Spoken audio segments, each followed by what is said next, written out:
Hello বন্ধুরা, Sulata cooking রেসিপির পক্ষ থেকে সকলকে জানাই স্বাগত।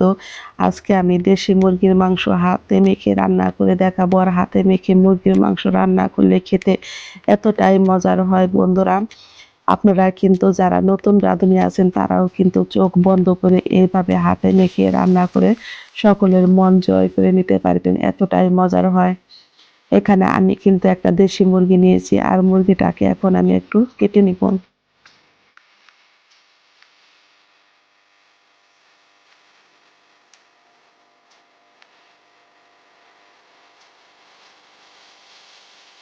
আমি মুরগিগুলোকে কিন্তু পিস পিস করে এইভাবে কেটে নিয়েছি বন্ধুরা। অবশ্যই আপনারা দেখে বুঝতে পেরেছেন আমি কিভাবে মুরগিটা কেটেছি। মুরগিটা কেটে আমি বেশ ভালো করে ধুয়ে নিব।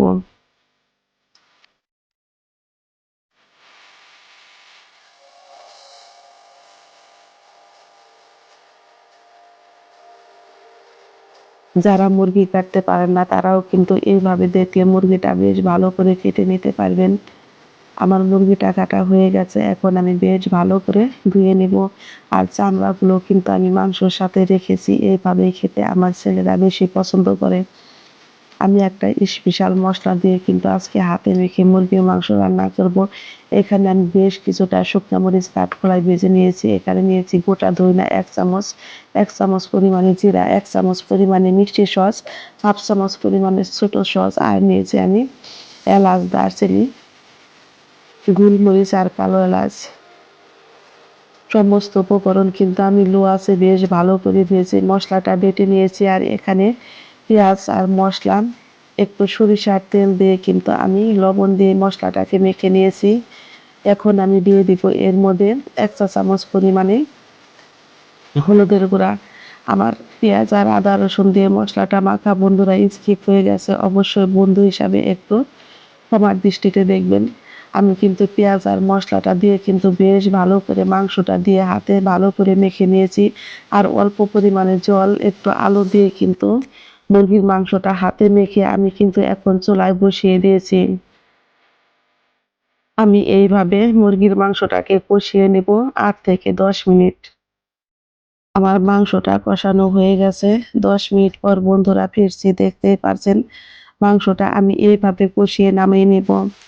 চুলায় আমি একটা কড়াইতে দিয়েছি পরিমাণ মতো সরিষার তেল, গোটা জিরে, একটা তেজপাতা, আর দিয়ে দিব থেতো করে রাখা এলাচ, দারচিনি, অল্প পরিমাণে একটু জয়ত্রী। আমি এখানে ৫টা এলাচ দিয়েছি, ৩ টুকরা দারচিনি দিয়েছি, এগুলো কিন্তু আমি থেতো করে নিয়েছি। এখন আমি কষিয়ে রাখা মাংসটা দিয়ে কিন্তু বেশ ভালো করে আবারও ৪ থেকে ৫ মিনিট ভালো করে কষিয়ে নিব। এইভাবে একবার হলেও আপনারা মুরগির মাংস হাতে মেখে রান্না করে দেখবেন, খেতে হয় কিন্তু দুর্দান্ত মজার। আর বাসার সকলেই কিন্তু অনেক মজা করে খাবে, এতটাই মজার হয়। আমরা কিন্তু একঘেয়েমি রান্না করি, আর একঘেয়েমি রান্না ছেড়ে এইভাবে যদি হাতে মেখে মুরগির মাংস রান্না করি তাহলে এর স্বাদ হয় কিন্তু ভিন্ন রকমের, আর খেতেও হয় দুর্দান্ত মজার। এই পর্যায়ে আমার রান্নার রেসিপি যদি একটু হলেও ভালো লেগে থাকে অবশ্যই একটা লাইক করবেন, কমেন্ট করবেন, এবং যারা আমার নতুন বন্ধু আছেন তারা আমাকে একটা সাবস্ক্রাইব করতে ভুলবেন না। আমার মাংসটা কিন্তু বেশ ভালো করে কষানো হয়ে গেছে। এখন আমি দিয়ে দিব পরিমাণ মতো জল। দেশি মুরগির মাংসতে কিন্তু জলটা একটু বেশিই লাগে, কারণ মাংসটা কিন্তু একটু শক্তই হয়। সেইজন্যে আমি আরো কিছুটা পরিমাণে জল দিয়ে মাংসটাকে আমি রান্না করে নিব। মিডিয়াম টু লো আঁচে ১৫ থেকে ২০ মিনিট। চুলার আঁচটাকে কিন্তু আমি বাড়িয়ে দিব না। তরকারিতে আমার বলক চলে এসেছে। আমি তরকারিটা একটু এইভাবে নেড়ে দেব।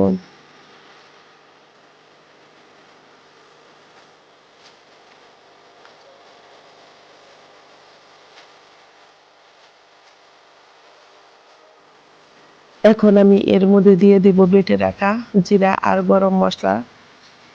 আমার মাংসটাও কিন্তু নরম হয়ে গেছে, আলুটাও নরম হয়ে গেছে। আর তরকারিটাকে আমি আরো ১০ মিনিট এইভাবে রান্না করে নিব।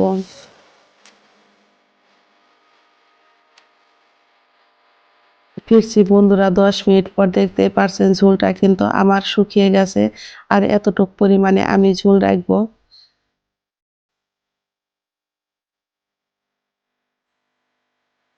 আমি লবণটা দেখে নেব ঠিক আছে কিনা। লবণটা দেখে আমি চুলায় থেকে মাংসটাকে নামিয়ে পরিবেশন করে দেখাচ্ছি বন্ধুরা কতটা সুন্দর হয়েছে। দেখতে যেমন সুন্দর হয়েছে, খেতেও হয়েছে দারুণ মজার।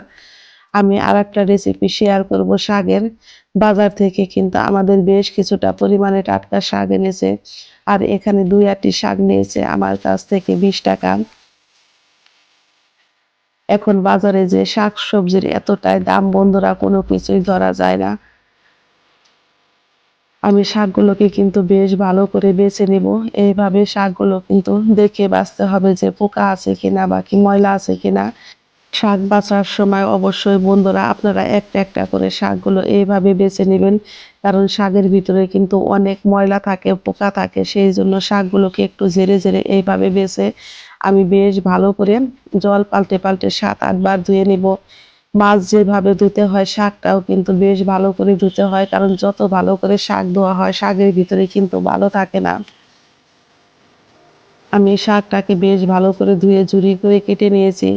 চলে যাব চুলায়। চুলায় এনে একটা কড়াই বসিয়ে দিয়েছি। তাতে দিয়েছি পরিমাণ মতো সরিষার তেল। কালো জিরে দিয়েছি হাফ চামচ পরিমাণে লবণ। আর দিয়েছি আমি ৩ টা শুকনো লঙ্কা। ফোড়নটা আমার রেডি হয়ে গেছে। এখন আমি দিয়ে দেব কেটে রাখা শাকগুলো। শাকগুলোকে কিন্তু আমি ছোট ছোট করে কেটে নিয়েছি। এই শাকগুলো ছোট ছোট করে কাটলেই কিন্তু খেতে বেশ মজার হয়। কারণ শাকগুলো কিন্তু গলে একদম ভর্তার মতো হয়ে যায়। এখন আমি এর মধ্যে দিয়ে দেব বেশ কিছুটা কাঁচামরিচ। ঢাকনা দিয়ে ঢেকে আমি ৫ মিনিট পর ফিরবো। ফিরছি আমি ৫ মিনিট পর। শাকটা কিন্তু আমার অনেকটাই মজে গেছে, দেখতেই পারছেন। আমি এইভাবে আবারও ৫ মিনিট শাকটা রান্না করে নিব। শাকে কিন্তু কোনো জল দেওয়ার প্রয়োজন নেই। শাকে থেকে যে জল বের হয় সেই জলেই কিন্তু শাকটা রান্না হয়ে যাবে। আমার শাকটা কিন্তু একদম নরম হয়ে গেছে বন্ধুরা, দেখে অবশ্যই বুঝতে পেরেছেন। এখন আমি এর মধ্যে দিয়ে দিব বেশ কিছুটা পরিমাণে ধনিয়া পাতা কুচি। এখন যেহেতু ধনিয়া পাতার সিজন সেই জন্য ধনিয়া পাতাটা দিলে কিন্তু শাকটা খেতে বেশ মজার হয়। আমি এইভাবে একটা চামচ দিয়ে শাকটাকে অনবরত নেড়ে এইভাবে ভেজে নিব।